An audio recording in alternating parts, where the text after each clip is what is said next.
Fred, can you take us back to the beginning? Where was for you the first moment, the connection, you and football?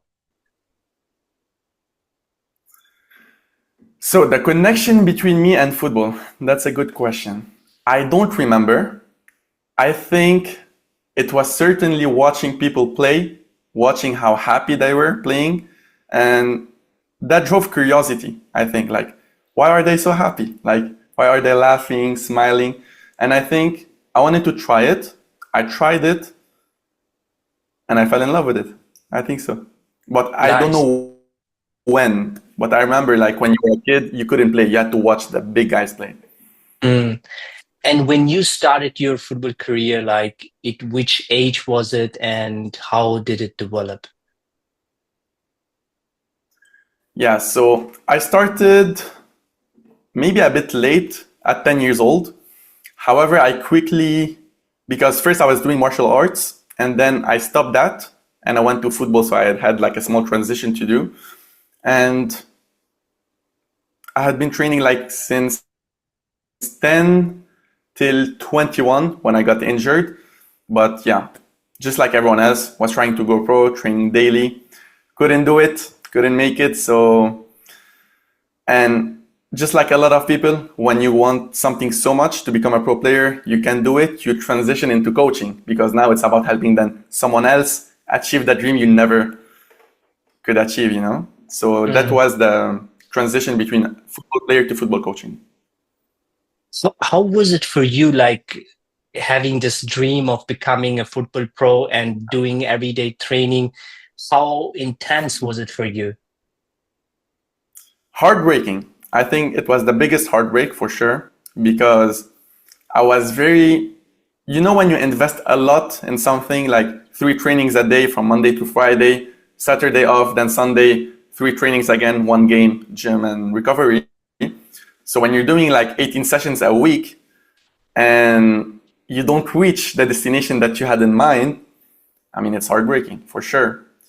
However, there was a nice quote I saw last time. It was on, I think, Ballers and God on Instagram. Maybe you know them. He said that a lot of players they think that they are here on this earth because their purpose is to become a football player. But they said in the caption is that some people their purpose is to learn some values through football, including heartbreak, including leadership, team discipline, so that they can use it in something else. And that was very, very nice to see. And I was reading the comments a bit about it. Like a lot of football players were like, "Oh wow, this is amazing. This is true," because we know that 1 in 8,333 players is gonna make it. What happens with the rest of them? Do they just go? It's like a waste. It's not a waste. It's not a waste. Like the lessons you take from it is 100% you can use it in other stuff. That's amazing to hear. Like, also, you're transitioning. What would you say for a player who's right now in this heartbreak? Like, what helped you to have this Yeah. perspective now? Mm. You know, I remember the day I got injured, I did an exercise which was about, I went, did like a Word, Microsoft Word sheet, and I wrote down, why is this the best thing that happened to me? And then I had to list all the benefits. I will see my family more, I get closer to God, I'll learn a language, I can focus on these other areas. And that shifted my brain from focusing on all the negatives and stuff to all these positive. So it put me, it's a complete switch. And I'm still very grateful for that injury. Really, like deep down. Of course, it's heartbreaking, but I grew so much from it. So for the player that is going through an injury, whether it's a career-ending injury or a tough moment, you're still young. There's so much to do, you know? Take that energy, take that frustration, use it as fuel in the negative, in the positive places, you know? I'm not telling you not to be sad or not to be angry. Be angry, be sad, but use that like fuel to work on something else. Because if you don't make it as a football player, you can make it as a football coach or a mental coach or a fitness coach or in business or any other way, you know? So I would say, yeah, you keep going. You don't stop here for sure. Mm. And you mentioned afterwards you transitioned to a coach. Like, did you know it before? Okay, Yeah, coaching elements, I like these, and then the transition. How does this happen? very good question. So, how I transitioned into a coach, I didn't know I liked it at first. I just know that I cannot be away from the game. So I remember I was in the booth in the cast and I had like 1 year of surgery and stuff. So I thought, okay, but I need to stay on the field. How can I do it? I contacted my academy, my club I was playing with, told them, can I coach? They told me, yeah, sure, go with the under nines. I go with the under nines. I trained in for a month. I love it. Like, I even loved it more than playing. And then I told them, I want more. They told me, well, there's a coach who left in the under 14. You can go there as well. So I had 2 teams in the first year. And man, coaching is amazing. It's so fulfilling to see players grow, to see the impact you can have on someone. And I think that a lot of people, maybe the impact they could have as a coach is way bigger than they could have as a player. So Mm, maybe an injury is to help you have a better impact, to tell you, no, no, mm, go to coaching. I don't know. yeah. And you coached in France, is it right?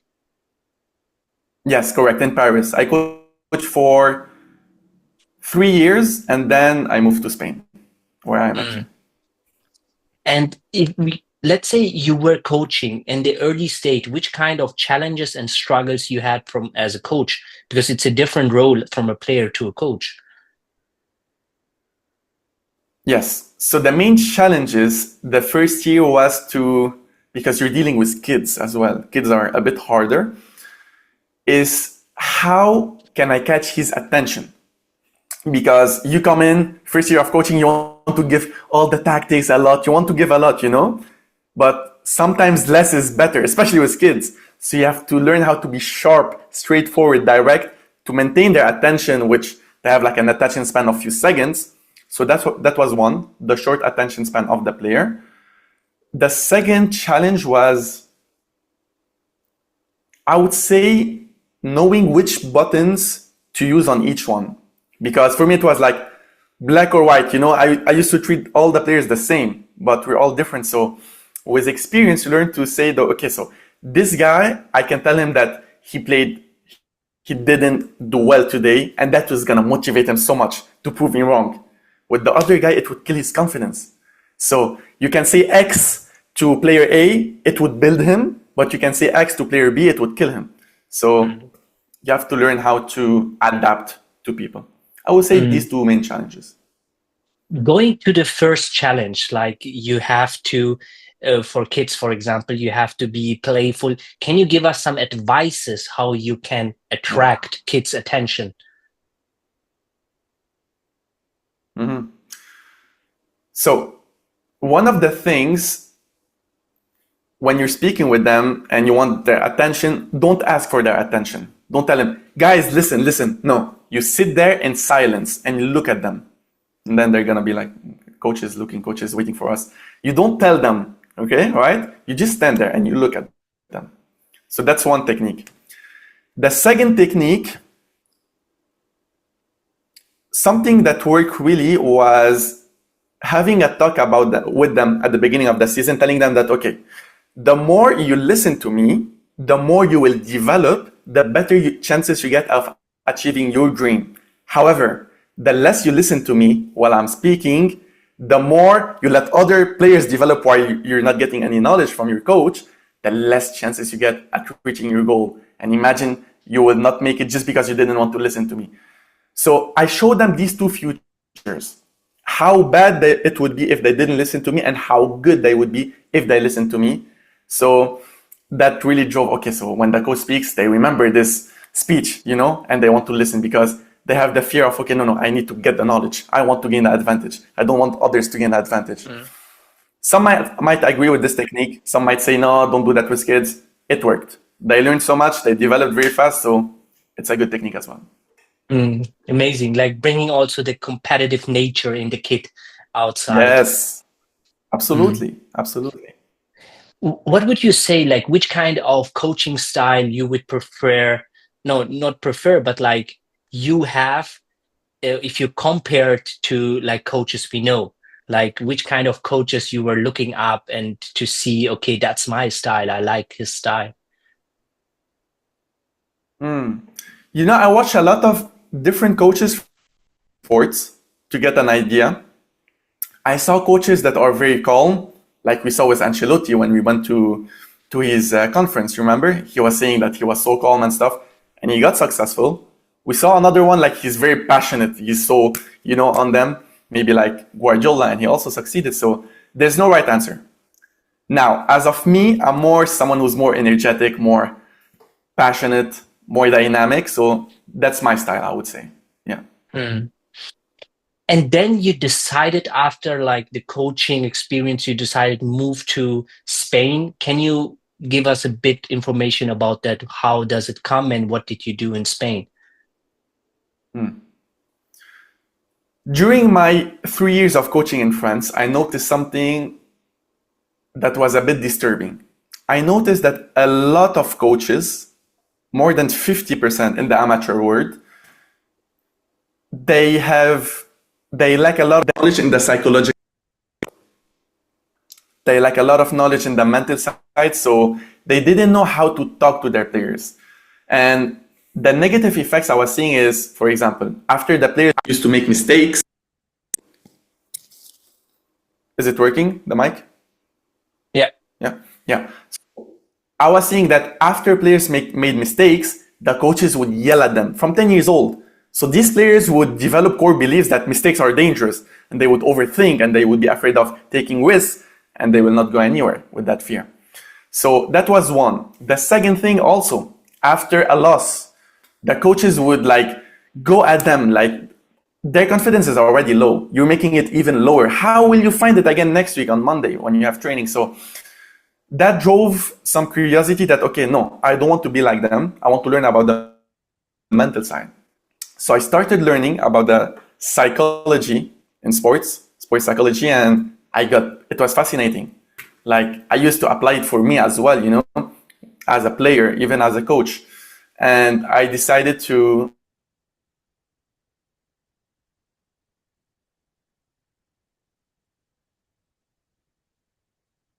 football, but on the side also mental coach. So I used to give some sessions for the players without really going deep into it. But then my love for the mental coaching was way bigger. So now it's the main mental coaching that is the main responsibility, and football coaching is on the side. Mm. That's incredible to see how you grow, like starting with 10 until 21, playing by yourself.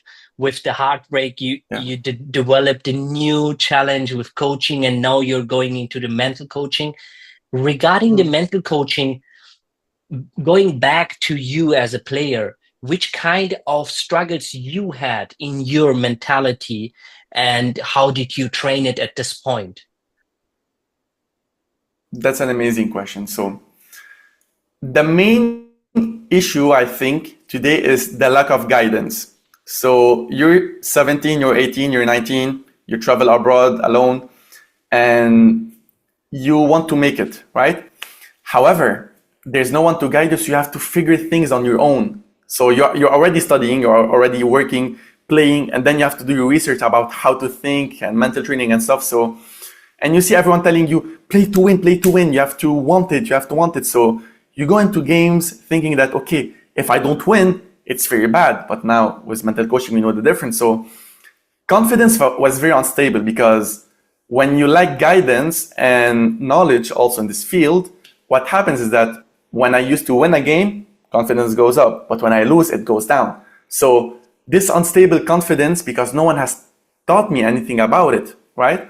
So that was one. The second, fear of failure, 100%. You're afraid of disappointing others because there's high expectations either from your family or your friends. And that creates a lot of external pressure. And if you don't know how to manage pressure, how to manage your emotions, you're stressed before a game, because no one taught me breathing techniques, no one taught me how to change your perception of the competition and stuff. So fear of failure was a big factor. And the coaches there don't help. They would make you even more afraid of making mistakes, because if you do, they would go at you, So yeah, these two: unstable confidence and fear of failure. Mm. What would you give yourself advice back for the player Fred back then? Which kind of advice would you help? I would tell him, number one, seek experts, mental experts, because they would give you a big edge. And I think investing in your mind and your body is one of the most important investments you can make. Because I think when you do that, it's one of the investments where the value outweighs the cost. Okay? Because your mind will always be there, your body also, right? So that's one thing. Now, if I could give him like practical advice, I would tell him to care less about what people say or think about you and care more about what you say to yourself and what you think about yourself, to make sure that my confidence is internal, not external. It's affected by what I do or what I think and not what they think. So that's one. And the second, I would tell him that, oof, well, I didn't know I would get injured, but I would tell him like, enjoy it, man. You never know when it's your last training session. And that's true, that happened, right? I would tell him like, you are stressed right now before a game. This might be your last game. Like, it's a privilege. It's a privilege to be here. One day you're gonna be like, man, if only I could play again. If only I could sprint again. I could run. So a lot of people get caught in the future that they forget to appreciate the present.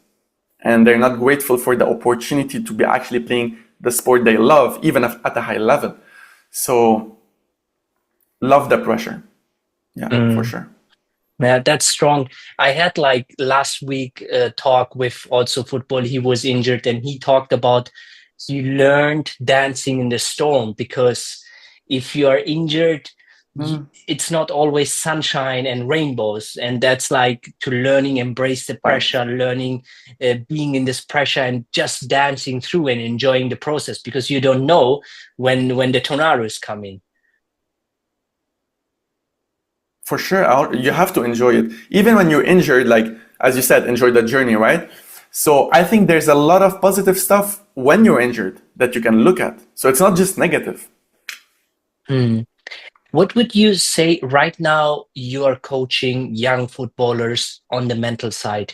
Where are the common, let's say, misconception about sports psychology, mentality footballers have? That's a very good question. So the main misconception I see is that I have a player, he'll come here, he's gonna say, yeah, but I'm already strong mentally. I don't need mental training. And I look at him and tell him, all right, I can see you're very strong physically as well. You have a great physique. Do you still need to go to the gym or did you stop also training your body? He's gonna say, no, I keep going to the gym. And then I tell him, okay, so you have a very strong body, but you still train it. You have a very strong mind. Why don't you train it as well? So that's one thing. And the second, when he tells me like he doesn't think he needs it, I tell him, okay, look, I'm gonna show you some quotes about elite athletes, the best of the best, talking about mental training and mindset. And if these elite athletes who reach the top of the mountain are saying that one of the key factors why they reached the top of the mountain is because of mental training and because they took care of their mind, they know something more than us, right? So if you want to go pro, you know that you have to train like a pro. And if the pros are doing mental training, you think you don't need to do it? Doesn't make sense. That's powerful and it makes so sense if you break it down to so simple facts. And what would you say, which kind of problems like the most player have in common? Like, is it fear of rejection, fear after failures? Which kind of problems have they in common? I think they care a lot about what others think of them when they are playing, whether it's fans, family, coaches, teammate, and that takes away their freedom. That adds stress and pressure on them. It takes away enjoyment as well, for sure. they overthink more, they take less risks, and all this overthinking will just lead them to play worse because they're gonna make more mistakes. They will be out of the flow state. So I think they should try to try to stop caring about what others think, for sure. Mm. Let's do an example, like a practical example. Let's say a player is right now watching and he has like Yeah.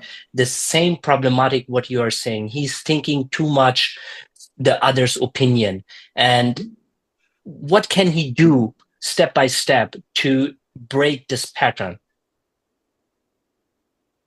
That's a very good question. So I don't think this is an instant fix, and I'll tell you why. So because we know that we have like three main types of the brain. So you have the survival brain, the emotional brain, and the thinking brain. Now, the issue is that we have one that is dominant over the others.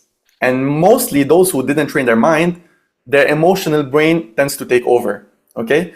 So of course they're gonna be in emotions after mistakes, they're gonna look, man, how did I miss this? They are looking at me, there are scouts and stuff. You cannot just give him like one advice in the game to, okay, switch it. He has to train his mind to make the dominant area of his brain the thinking one, where he's way more rational and not emotional. So he needs to do mental training.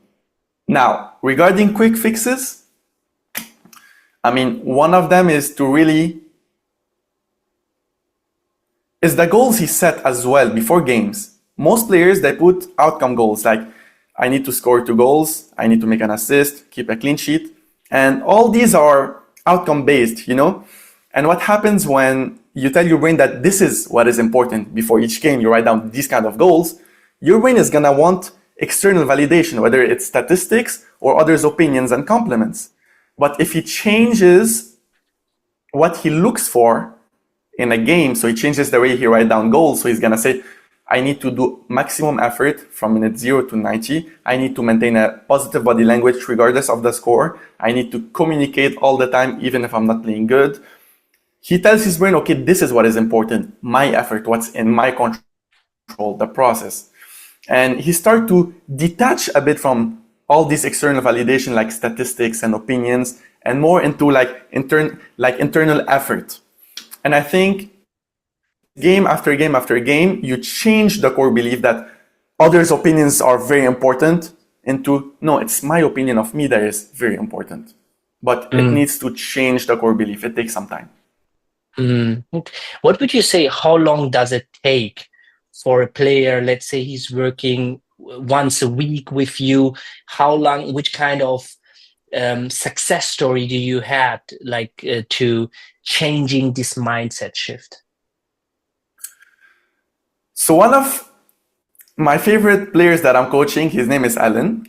He's playing right now, and we've been working together since March, let's say, 4 months. He had very fast results because he also did the work by his side when I give him weekly tasks and stuff. I had other players, it took longer. That doesn't mean that they're not doing their job. It's just that I cannot give you a specific answer because the same strategy could make me work very fast for you, but not that fast for the other. It depends on how strong your neural pathway, your core beliefs are regarding something. So there's no specific answer. But like approximately, like, does it work after 1 week? Does it work after 4 weeks? You know, when No. you can No. see some results? No. Okay. Okay, I'll answer that question by if today you want to grow your chest, you want to grow muscles, you want to get it stronger. If you go and do one gym session, you do push-ups and bench press, will it grow? Will it become stronger the way you want it to? No way. It needs month. It needs month. It needs even years. It's the same with your mind. Why would it be different than your body? Your body takes time to grow stronger, to grow bigger. Your mind takes time to grow stronger, to grow more efficient. Yeah, makes sense. That makes sense. Could you go a bit to your experience at Real Madrid? which kind of breakthrough moments had you during your masters at Real Madrid, and which kind of knowledge they teach there? I think the biggest advantage was listening to experts, those who already succeeded, whether it's coaches, whether it's players or sports psychologists in first teams, listening to them because they reached the highest level. So when they say something, it makes more sense. Okay, if they said this and this helped them reach there, so I need to adapt it. So that's for sure was one of the best moments. A very breakthrough moment was it just validated what I already thought, which was when they said that the most important thing is your mind.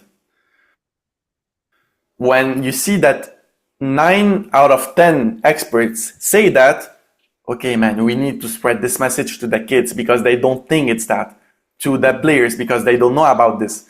So I think the main role of in mental coaching right now is really just explaining it to the players how good you would be with it and how bad without it. I think a lot of coaches they don't know how to send this message across. That's a good point. And what I see often, like in the sports psychology and mental part of, for example, in football, I think every footballer knows how important the mind is. But when it comes to training and when it comes to investing in it, also for teams, we know so many big teams, they don't Yes. invest in sports psychology. What do you think? Why is this so much lacking in the knowledge? I think one of the main reasons is because of the above and below the surface model, which I'll explain. So when you train technically, you can see the improvements visually. You can see, okay, I used to make 5 out of 10 shots. Now I can make 8 out of 10 free kicks. When you train physically, you can also see visually with your eyes the proof. Okay, bigger muscles, my weight increased, I can bench more. But when you train mentally, it's hard to measure the improvements because it's not tangible. You cannot see it visually. Like it's the deep game, it's not the surface game. It's like the improvement is made like below see things. I think this is one of the main reasons why a lot of them didn't really invest in this. Mm. How do you see the future regarding the mental training? I have the feeling that like the visibility grows and grows. For example, like young coaches understand more the priority. Young people understand, okay, the mind is playing big role. We have to invest. How do you see, let's say in 10, 20 years, the future of sports psychology? It's gonna spread a lot. It's already spreading a lot. A lot of players are opening about it. A lot of coaches are starting to get interested in it. I know even in England, they already launched football psychology courses, qualifications. So the educational system is pushing this. Players are more open to this idea. Before they were afraid. They thought that you need to have mental problems to do it. Now they're not. No, it's just like I'm training my body, I'm training my mind. It doesn't I have nothing wrong with me, right? I just want an edge over you. So players are more open, education is pushing it, coaches are learning about it because they also want to better help their players. So it's just gonna grow and grow. So for the players, my advice is do it earlier to gain a competitive advantage before everyone starts doing it. Like now it's your time, you're 14 years old, 15, 16, 17, go for it now. Because in 5 years, all your competitors will too. So it's your time to gain an advantage. Mm. Yeah, that's a nice callback. What I Mm. interested also in is what do you say about sports psychology or mental training for coaches? Because like if you were saying that when you were a player, you knew, okay, they can't explain the things right and they bringing pressure, it's not needed. And when you are the coach, You were saying, okay, how I can deal with kids and how I can specify what I want to say. I think there's also a lot of need and leverage effect. I completely agree with you. And I think my opinion is that a coach to learn about sports psychology is more important than the player learning about it. Because if the coach knows about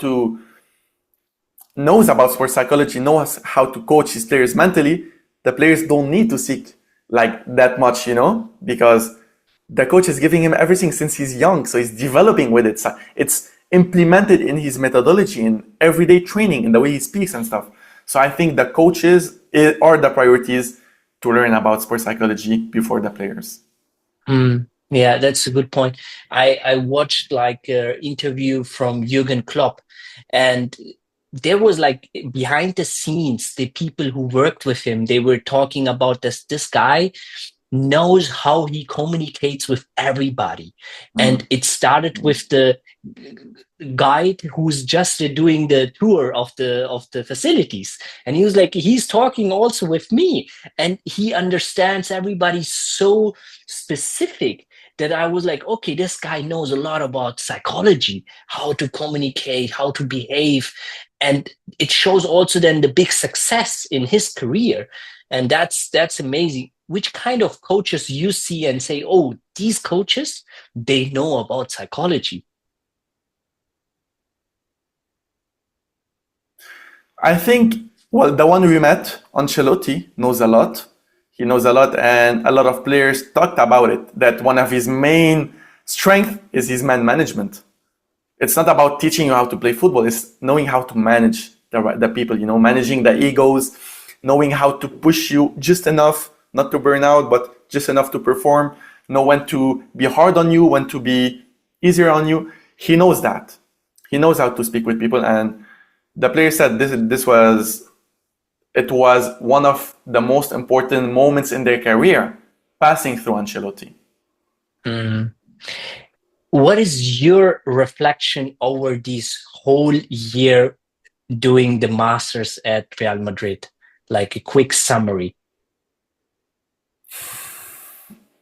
A quick summary about my year at Real Madrid.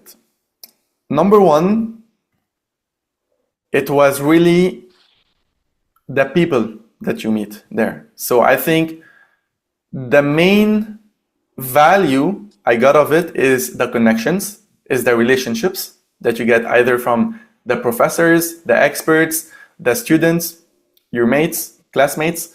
So for everyone, for football players, I would advise them to really create strong bonds, strong connections with their teammates, even if they're gonna leave the club after 1 year, because in 5 years and 10 years, this is what really matters. All these relationships, all these connections, and you never know who can help you. Maybe at 16 years old, you played with someone. This guy, after 5 years, he went to a club. They're looking for a defender. He knows you. Oh, there was this guy, like I love him and stuff. He's gonna contact you. So football players, create as many connections as you can between yourselves, between your team, even with the opponent. When you finish a game, go shake hands with the coaches, with the players. Try, if you can get numbers, do it. If you can have small talk with the coach assistant of the opponent team, do it. You never know. Everyone can give you opportunities, and you can learn from everyone. That's powerful. Last advice for young players who are seeking being professional. Yes. What would you say, which kind of key points are important that they keep on track? Where do you see like the edge? So I would want them to understand that it's not impossible, but it's very hard. It's very hard. Very few are gonna make it. So if you are really serious about it, you cannot afford not to try and gain advantages.